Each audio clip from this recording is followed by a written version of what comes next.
Mon nom c'est Libérali, comme libéral avec un i à la fin. Mario de mon prénom.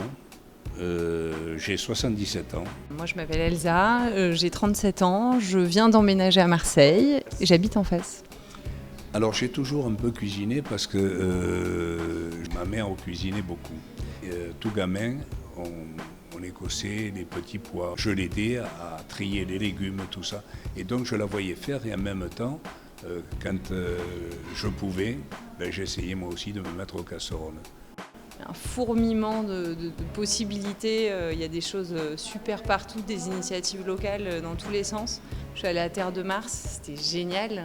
Du coup, tout l'été, j'ai mangé des tomates délicieuses grâce à eux. Et l'idée est géniale, soutenir quelque chose qui est juste à côté de chez moi, je trouve ça top. Et il y en a partout dans Marseille.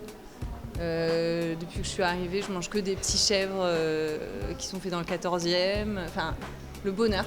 Et je dirais que ça s'est installé petit à petit avec la connaissance au fur et à mesure et puis l'intérêt qu'on peut porter à l'environnement. Et ça s'installe en fait petit à petit.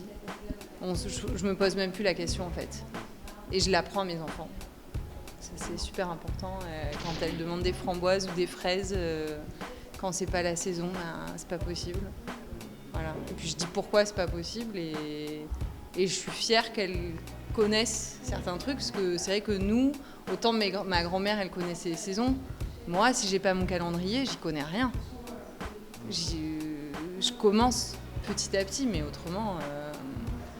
J'ai été élevé dans ma tendre enfance dans le Lot-et-Garonne et j'avais des parents qui étaient à l'époque des paysans. C'est devenu des agriculteurs et maintenant ce sont des exploitants agricoles.